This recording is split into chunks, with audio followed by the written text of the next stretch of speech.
most coaches in this conference will tell you this is oftentimes harder to win than the national championship. Do I believe that? No. But anyways, it is the SEC championship game, Georgia versus Alabama. No matter how the SEC slate worked out, no matter how many college football playoff teams are, no matter how many different matchups there are, no matter if they're divisions or not, it was destined for these two football teams to play in Atlanta in the first weekend of December, and here we are. Storylines going into this one are obvious. There are some banged-up football teams going into this one. These are two banged-up teams, both without their center or potentially limited in this football game. Don't expect Drew Bobo to play.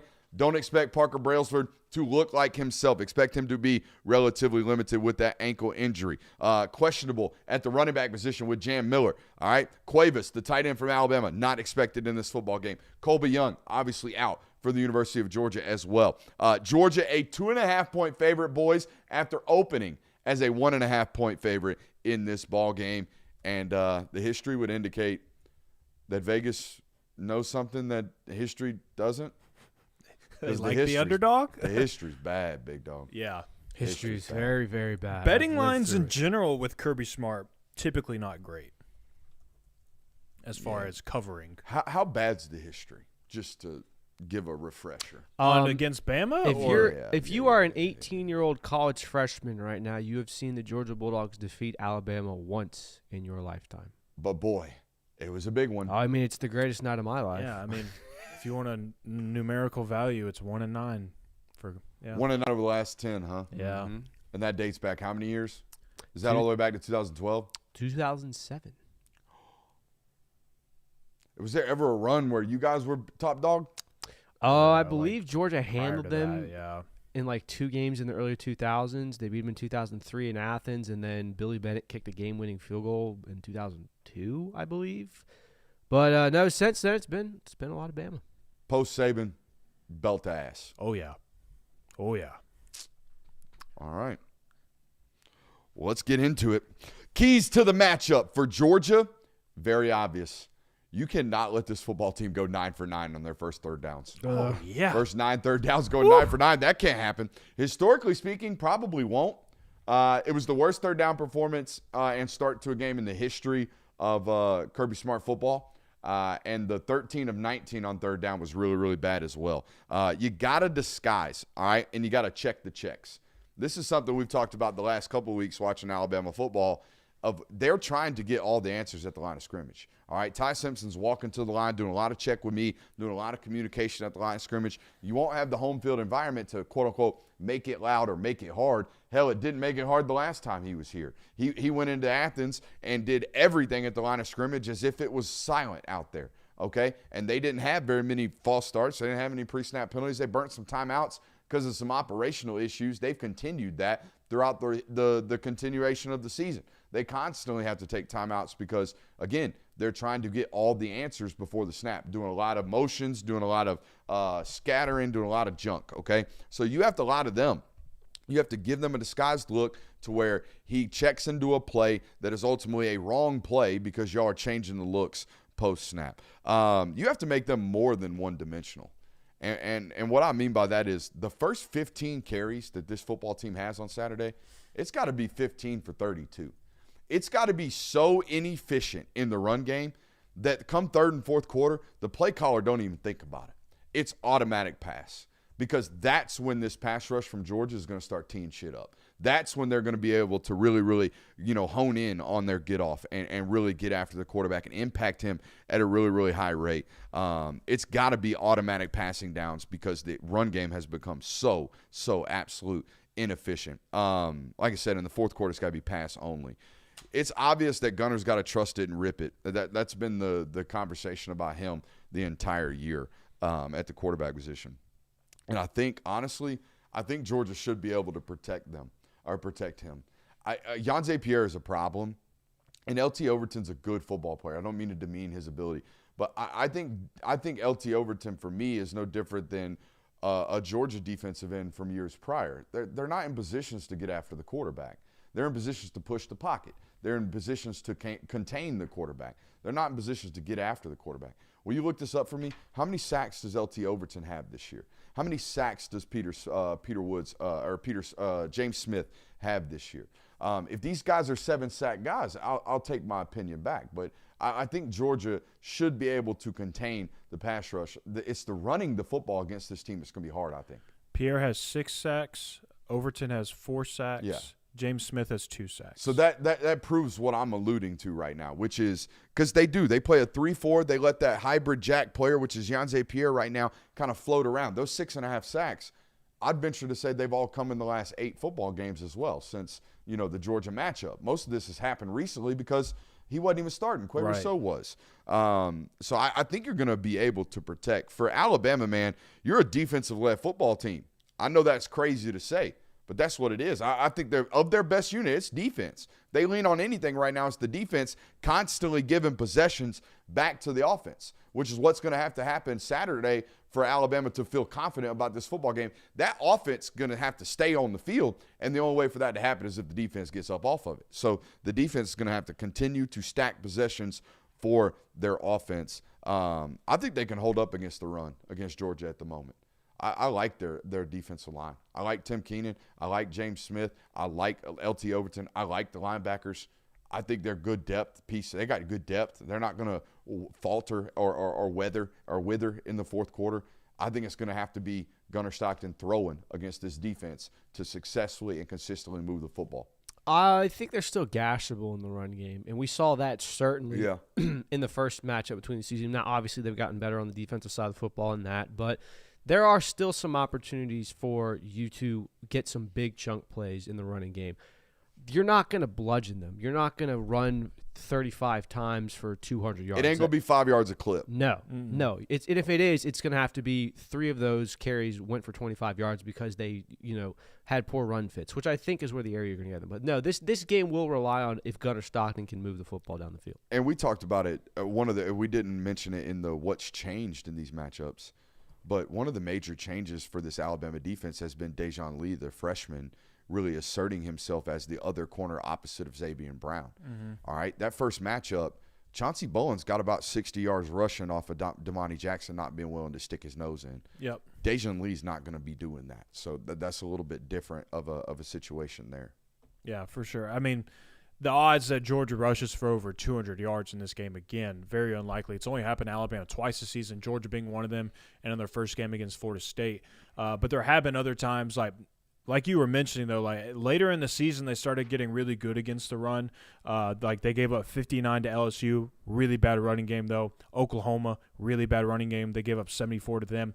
Eastern Illinois, 14. But Auburn, they got 152 yards on them. Tennessee got 142 yards on them. Missouri got 163 yards on them. Vanderbilt got 135 yards on them. So they're still, like, the benchmark that you kind of want to look for in this game as a Georgia fan, you're going to want to hover around that 150-yard range. Jonathan, the other day during film study, I asked you to look up how many rushing touchdowns they had, and you said there was 8. I think there was like 13, I said. 13? Yeah. They had 7 rushing touchdowns against Northern Illinois alone. Oh. So that means they've had 8 total rushing touchdowns. Or Eastern Illinois, whoever they played last week, the mid-major that they played prior to Auburn, they had 7 rushing touchdowns in that football game. How about this? Which means they've had 8 total outside of that football game. Guys, that creates bad red zone offense. Mm-hmm. If we can't run the ball into the box, we always have to throw it. That makes for troublesome red zone areas. How about this? 3 others came against Louisiana Monroe. So they've had 5 rushing touchdowns against Power 4 opponents this year. 3, 4, 5, 6. Jay was counting right now. Stand by. 9. They've had 9. They've had 9 running or rushing touchdowns against Power 5 opponents this year. Yep. That's interesting. They're having to throw it into the box, guys. Again, makes for I don't know what their red zone numbers are. They're probably decent because Ty Simpson's been that dynamic, but yeah.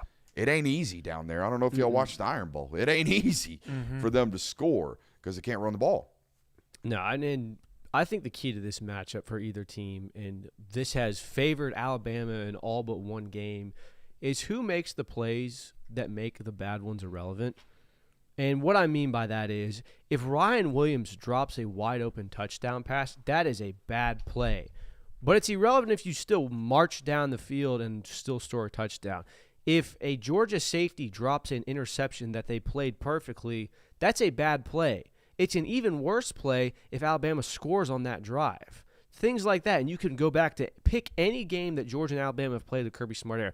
How about the 2021 Natty when Georgia wins? Stetson Bennett fumbles a football, Alabama recovers it, scores, takes a lead. That is a bad play, but it's made irrelevant because they go down the field immediately after and have a touchdown pass to Adonai Mitchell. Like, stuff like that has to happen. Georgia has consistently made bad plays in this game. Both teams have. The difference is when Alabama makes bad plays, they do something to mitigate that.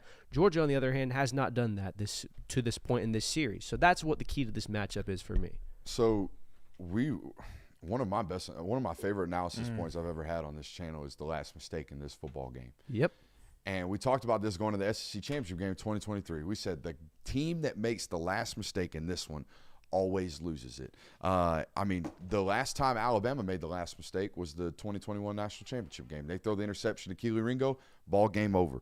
The Carson Beck turnover in the 2023 SEC Championship game, the fumble in your own end. That was the last turnover in that football game. You lose it by a possession. The interception at the end of the football game in Tuscaloosa last year, that's the last mistake in the football game. Obviously, it's the last play, but you made the last mistake prior to the half, throwing an interception to Jahad Campbell in that one. We don't even have to take into account the Hail Mary. Nate Frazier obviously fumbles the football, and that's the last turnover and last mistake in the football game in October. If Georgia is the team that makes the last mistake in this game, they will probably be the team that loses it. Statistically, history would agree with you. Absolutely. This is my key to the matchup. Georgia needs to have a moment in this game where they like it, and it just feels this way. Like in that moment, it kind of feels like no, we run this shit now. Like need one of those moments. I think Georgia had one in the regular season this year. I think you had one. When Kirby Smart elected to go for it on 4th and 1 near their own goal line, if you convert that and you end up scoring, I think that's one of those moments. I think that's one of those we're probably talking completely differently about that game. Play. Yeah, the Cass Jones play. If that converts, if you get a first down there and you score a touchdown and you take the lead, your defense hadn't given up a single point in the second half. Did y'all see how freaking close that was against Georgia Tech again? Oh, dude, we say Good God, man, by the skin of your teeth, or else we're eviscerating again. Yep. Oh man. Yeah. Maybe still don't like it, Coach. Maybe find still a don't like different it. one. It has not looked great every time we've done it. Yeah. The last 3 times you have ran that play in live action, it has looked really, really bad. Yeah. Notre Dame, Alabama, Georgia Tech, thank God you fell forward, but it wasn't looking good. Yeah, so maybe utilize a different play call, but I think they had one of those moments. I think Kirby was trying to go for that type of moment of take the lead there, and I think you win that game. But just need one of those. I got an X factor. For me, it's KJ Bolden. Does he have an ability? This is an offense that attacks the middle of the field. If you really, really pay attention to Alabama passing attack, they are trying to hunt chunks in the middle of the field. And if you've got a great safety, they can help take that away. I thought Auburn's safeties did a great job, and Auburn's linebackers did a great job eliminating the middle of the field to the point where Alabama became a play-action rollout football team. You saw this on the film study. They started rolling him left, rolling him right, getting corners and flag routes and doing everything they can to get balls thrown towards the sideline because the middle of the field had become combobulated. That's got to be a major key in this football game. And KJ Bolden, we talk about major opportunities and major plays. We watched it this morning in our All-22 rewatch, which was an awesome time. I hope you enjoyed it. He had an opportunity to flip that game on its head. And that play's got to be made if he has an opportunity to make it on Saturday. And, there was a point like kind of midway through the year, we were kind of saying that about KJ of like he's playing good football, not playing great football. I would say he's kind of switched gears a little bit in the second half of the season where he's becoming a very impactful player. And Ellis Robinson as well. Ellis Robinson has become a super impactful player. DeMello Jones has become super impactful. Last time Ellis Robinson was impactful for unfortunately a different reason in that game. So, like, if you've seen some maturation in this secondary, I would say. And also, like, between Corey Thomas, he's been playing a lot lately, and he's gotten more reps than him. Zion Branch is getting burned now as well in the absence of Kyron Jones. So, I think that's a big talking point, too. Like, what's different in this game that maybe we didn't cover earlier is, like, the maturation of Georgia's secondary to where they were that first time they played Alabama to the point where they are now. Has anyone ever figured out, statistically speaking, if it actually is hard to beat a team twice? I think it's just what people say. That's what I'm saying. But come on. That's an old euphemism we've had for thousands of years in the sporting world. Do we not have data behind that? All you analytical nerds. We ain't got data on that one. I actually ran down the data for just these teams in particular. So it hasn't happened a bunch. I mean, obviously it was happening a ton in the 1800s. Oh, wait. Look at you. It's force of habit now, man. RIP Camera 1. I thought something happened to stream. No, I went to Camera 1. There is no Camera 1 there. But Georgia and Alabama have played in a handful of rematch games, not against each other. They did once, but of the modern era of college football. So Georgia has played in 4 rematch games. In those 4 games, they are 1-3 in the first game. The only win they've had was when they played Texas last year. They are 3-1 in the second game. An interesting tidbit on that is they've only lost both games in a series once, and that was in 2003 when they lost to LSU in Baton Rouge, and then they lost in the SEC championship. So there's that. Alabama has played in a handful of rematch games, particularly a lot of them against Florida back when they were doing the SEC championship in the 90s. Alabama is 4-2 in the first game. They are 3-3 in the second game. Note on that, they have only won both games in the series twice, which was against Florida in 92 and 93. So it's kind of a 50-50 shoot of it's hard to beat a team twice, but we've seen before. Kirby Smart is 3-0 against rematch opponents. So there is that. I think that's the statistic you take into this. What's y'all's X factor? Did y'all to get through it? No. I think I have 2 X factors in this game. Number one, because he was the absolute X factor in the first game, it's Ty Simpson. That guy is going to dictate more than anybody on that Alabama roster, in my opinion, how this game goes. Because if that guy is as dialed in as he was the first time, it's going to be an uphill battle for you more than likely. But if he's kind of a little all over the place again, like he has been over the past couple of games, you got a chance. Second one for the Georgia side, Quintavious Johnson. Quintavious Johnson is an X factor for me in this one. Especially rewatching that game this morning. That's a football player that's playing way better ball. Way better ball. 33 was, I'm not going to say drinking through a fire hose at that point, but 33 was still getting his feet wet. Wasn't playing free. No. He's a different football player right about now. Yeah, I feel like Raylan's playing better ball too. Everyone's playing better ball in that defense. I don't think there's a player that C.J. Allen can't play any better ball. C.J. Allen is playing better football. C.J. Allen was hurt for the first handful of the season, was dealing with a hamstring injury, and now he's fine. Which, by the way, perfect segue. He's my X factor in this game. Yes, Alabama will throw the ball over the middle. Yes, that's going to be something K.J. Bolden has to do. I think watching that film study, the linebacker play in dropping into coverage and not only filling run fits as well is going to be a major catalyst for success in this game. If C.J. Allen can play perfect football in that regard, or not even perfect, but a step up from what it was last time these two teams played, he's going to make a play on the ball somewhere. I think he's going to get a turnover. And by the way, he's an incredible player in the run fits. He's my X factor for this because if he can muddy up windows for Ty Simpson, you have an opportunity to turn the ball over more. A little sidebar. I came across a video today of Kirby at a coach's clinic talking about how they coach up linebackers. Man, not like that's the first time I've really heard him break down stuff. Send it to me. Okay, if I can find it again, I will absolutely send it to you. What was the man about it? Just how deep and in depth it was. So he's actually comparing how they stack linebackers, and then he actually showed a clip of Venables' defense at Clemson to where they just shoot through the gaps. Everybody's on the same level. Yeah, I've seen this one. Is that? But we stack linebackers. You know when I watched that one? I watched that one when they were recruiting Sammy Brown. Both those football teams were recruiting Sammy Brown. I was like, oh, he needs to go to Clemson. Yeah, he don't need to be doing what these guys do. What Georgia does is requires you to be hella fast. Yeah. Hella fast. You got to play square, sprint your ass to the ball because it's going to spit horizontally against Georgia. If it spits anywhere against Clemson, it's going to split vertically. Yeah. Same thing with that Oklahoma defense. That's why if you watch Oklahoma, like every once in a while, you're like, how in the hell did they give up a 60-yard rush out of nowhere? Well, because 5 plays out of 6, they're going to put you behind the line of scrimmage at TFLs because they're hunting verticality. Right.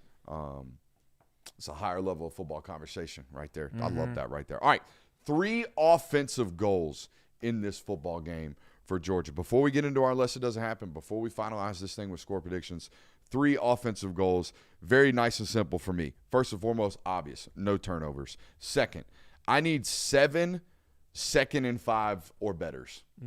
I need 7 times in this football game where we are in 2nd and 5 or plus, because then we can hunt play action shots. Then we can hunt deep plays. Then we can be okay with an incompletion and being 3rd and 5. We're all right being in 3rd and 5. We're okay with that. And finally, no 3rd and 7 pluses. Not a single one. Because in my opinion, if you're in 3rd and 8 on Saturday, I'll give you about a 35% chance to complete it, to convert That's it. fair. You're just not gonna. You're not a football team that is comfortable consistently being 3rd and 7 plus. Don't get into them. Not a single solitary one. My first offensive goal. Would you like to guess the amount of receptions that Zachariah Branch had the I first thought time you were in going to this ask game? me, would you like to guess the amount of respect? And I was going to say tremendous. Oh, always a tremendous amount of respect. I'm going to not answer this because I know the answer. How many was the question? receptions do you think Zachariah Branch had against Alabama the first time around? 2. He had 3. So, number one goal. I need at least 8 touches for Zachariah Branch. That is the offense right now outside of your run game, because those guys have been great. Nate Frazier has been awesome, and not discrediting any other wide receivers. But if anybody's going to create an explosive by himself, it's going to be Zachariah Branch. Special things happen when you get him the ball. Kirby Smart said himself after the game against Georgia Tech, that guy needs the ball a lot in this game, especially more times than just 3, like the first time around. Number 2, I've said this a couple times this year, but this really was driven home in the Alabama game this year, actually, of find your hot hand in the running back room. Chauncey Bowens, it sounds like he is going to play. I think Kirby said he could have gone against Georgia Tech, but they held him out. So find your hot hand there between Nate and Chauncey. Chauncey was the hot hand last time, and it bode you well. And then the final one, play good enough to allow your second half adjustments on defense to actually matter. Man, that's been a bad problem the last 2 times. You've shut them out in the They second opened half. such a can the last 2 times in the first half. Yep. You shut them out this time. You held them big time in Tuscaloosa, and it was too much to overcome. So put yourself in a situation where the second half defensive adjustments can actually win you the freaking game. Felt like there were a good 100 yards left on tape from Gunner in this last matchup. Yeah. A lot of them to Zachariah Branch. We got to trust that. Got to trust it and throw it. Yeah, you and I have the same note on one of them. No turnovers in this game, obviously. No drives of less than 5 plays, unless it's a score, obviously. That felt like that. Not only did the game get off to a rough start, it felt like Alabama held the ball consistently for 10 minutes in that first quarter because Georgia got off the field so quickly. Meanwhile, Alabama had this long, methodical drive. I don't think that's a sustainable way to play this game at all. History says in college football in general, it's not. And then the third goal. There's been 3 teams all season to throw for 200 yards against Alabama. That's not great. I think Georgia needs to be one of those. Needs to be the 4th team to do so. I know that the running Vandy. game. Go ahead. No. Vandy was 2 yards away from doing it. It was back-to-back games. South Carolina. Really? South Carolina. South Carolina, Auburn, and then South Carolina and Auburn are 2 of the 3 teams that throw for 200-plus yards on Alabama. Yeah, only one of them makes sense. and then Tennessee. Yeah, Tennessee makes sense. So, and it's all happened in the last 6 games, by the way. So that's just something to pay attention to. Yeah. So I think 200 yards needs to be your goal here. All right, I got defensive goals for you. Let's hear them. They're numbers related. I already mentioned one of them, 15 for 32. The first 15 carries need to go for fewer than 32 yards, fewer than 45 yards, whatever it is. It's got to be so inefficient that they think it never to be even an option in the second half of this football game. And they'll start calling plays like that.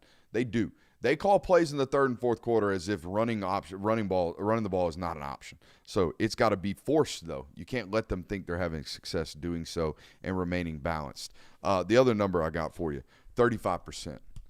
35% or less on 3rd down. If you let these guys stack drives and stack plays, they will. They'll do it better than anybody can do it passing the football without a running offense.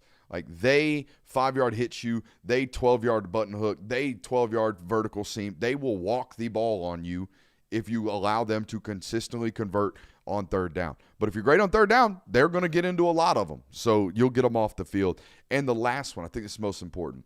We talked ad nauseum in the first matchup about speed rush. Got to get home, got to get home, got to get home. When we rewatched it, we felt like they pushed him off his spot and up into the pocket. The problem was they didn't have anybody there to get him on the ground. Yep. So we got to push him up and get him down. That's what we got to do. We got to have somebody speed rush, push him up in the pocket off that 5-step drop. When he hits that back foot on 5, it's got to be, I got to climb immediately. And then immediately when he climbs, he's going to run into a defensive tackle. He's going to run into the other defensive end. We can't just, speed rush him and then let him step up and get the ball off. Nope. He steps up. He's stepping up into some smoke. You and I have 2 of the 3 basically same notes. I think third down is going to be a major catalyst for what Georgia can do to win this game. Getting Ty Simpson off the spot. Everyone talked about how, they didn't make an attempt to rush after Ty Simpson. They didn't even try. They certainly tried. Oh, but they tried. I think that it was more – and they did speed rush as well. I think that was a big criticism we had after the game of, they didn't go after Caden Proctor enough. They did speed rushes. I think that, like you're saying, there was too much abilities for him to step up in the pocket because of speed rushes. I think you need to make the middle of the line of scrimmage a little bit muddier. My third goal, very simple, force field goals in this game. We've seen that they're shaky with field goal kicking as is. And by the way, they're not a really good rushing offense. If you can get to the red zone and you can get into the green zone to where they're not comfortable going, they can't score a touchdown, you're going to be an advantage because 21 points is a lot less harder to come back from than 9. My 3, I'm with you guys on third down. I'm not even going to continue to regurgitate that take. Number 2 that I have, got to capitalize on Ty Simpson's misses. And those moments where he makes an errant throw and it's like, whoa, Ty Simpson missed something that he hasn't usually. Or you have one of those moments on the drive. You got to capitalize on those. Don't let him make up for the miss that he had. Or the drops. They've struggled with drops a lot lately too. Mm-hmm. Yeah, that was they had some moments like that too against Georgia where they had a big drop, but as Kirby said, it didn't ultimately matter. But that's what I'm getting at is you have to capitalize on those moments where the Ty Simpson either throws a ball right in KJ Bolton's face. You got to capitalize on that. If he misses on 2nd and long, you got to capitalize on that. On those 3rd and long moments, you got to capitalize on those. Then the final one, and this is one that I added in after watching this morning's All 22 study. Wherever 5 goes, we go. Them's the rules. Wherever Jeremy Bernard goes, that's where we go. Them's the rules. Yeah, 5 can't beat you. And they're going to do everything they can to make sure 5 beats you. You just can't. Can't let it happen. They do one of the best jobs of being one of the more, apart from first down on play, first play of the possession, they're passing the football. Apart from that, they don't have any predictabilities as play callers on offense. They'll throw screens at you on 2nd and 2. They'll throw vertical shots on 3rd and 3. They do stuff that most teams don't. Right. For example, ball at 2nd and 2, ball in plus territory. I know your play action deep shot, and I know that's the tendency. I'm going to play a deep shot. Dude, they'll do that stuff on 2nd and 12. They'll do that stuff on 1st and 10. There is no predictability about their play calling. That's really, really tough about them. Other than they probably going to throw the ball. But other than that, that's about it. We ready for Unless It Doesn't Happen? Oh, I'm ready. I've got a sneaky suspicion that this football game suddenly breaks out into a defensive onslaught. You heard it here first. Fewer than 500 yards of total offense in this football game combined. Unless it doesn't happen. I'm talking about slobber knocker. I'm talking about great defense, which really, I can't recall the last SEC championship game that went down like that. How about last year's? I recall that now, but there were points put up and some explosives in that football game, weren't there? Yeah, there were. I mean, yeah, but it was 6-3 at half. Give me another one. Defensive rock fight. I think both teams scored 1 touchdown each in regulation. You're right. It was Ugle. Rock fight in the bins. Georgia had a big day rushing last time they played Alabama. Run game was certainly not an issue in that one. Alabama still continuing to struggle to run the ball. Jim Miller not expected to play. I think he's been good for them over the last few weeks, especially late in the season. He's only gotten better. Likely not to play this weekend. So give me Georgia out-rushing Alabama by 200 yards on Saturday. Whoa! You heard it here first unless it doesn't happen. 200 or 230 to 32? Yep. That's what you got going on. Yep. Hey, it's unless it doesn't happen. Oh, come that's on, right. man. That's bold. I like it. Come on. I like it. Let's see what you got. You kind of stole mine with the defensive onslaught. Give me no offensive touchdown scored in the entire first half, similar to what we saw last year. Heard it here first, unless it doesn't happen. All right, it's time. Should we take a break before we do that? No, we shouldn't. We should do this, and then we can do the break after that. Normally I hate doing predictions on Tuesdays. This prediction was done Friday night when I found out, or Saturday night when I found out it was Georgia, Alabama officially. It's Alabama until it ain't. Alabama's going to win this football game 24-21. And I hate doing that. But it's just, I talked about this on another pod. There's no analysis to it to me. It's a straight heart and gut. Bama's going to beat them till they don't. I swore up and down that I was going to join you on that after this year's game. I can't keep doing this. I can't keep saying this is Georgia's time, that this is going to be the time that they beat them. Georgia's got a better team. I felt that way multiple times on end when Georgia goes up to face Alabama, where on paper, Georgia should probably beat this team. So it's very conflicting. But I'm going to stick to my guns, all right? I'm going to stick to my guns. Alabama 28, Georgia 27. I'll let you know a little secret, though. I picked Alabama to win this game one time. I've started covering Georgia in 2020. I picked Alabama to win one time. All those matchups, I picked Georgia to win except for one time. 2021 Natty. Ooh. It's the old self-fade right here. So No, I genuinely am I can't do it to myself anymore. I have to pick Alabama. I have to. Yeah. I swore to myself. Yeah. So it all comes down It's to gotten me, that huh? bad, honestly. It is. It's gotten that bad. So it all comes down to me, huh? It does. I have seen this game play out a handful of times in a handful of scenarios that all favor Georgia. I have been a major component on this show that has said, until you can do it and until you show me that you can, I have no reason to believe that you're able to. Georgia has routinely found ways to lose this game, more so than any other matchup. Put them against Ohio State, put them against Texas, put them against anyone in college football.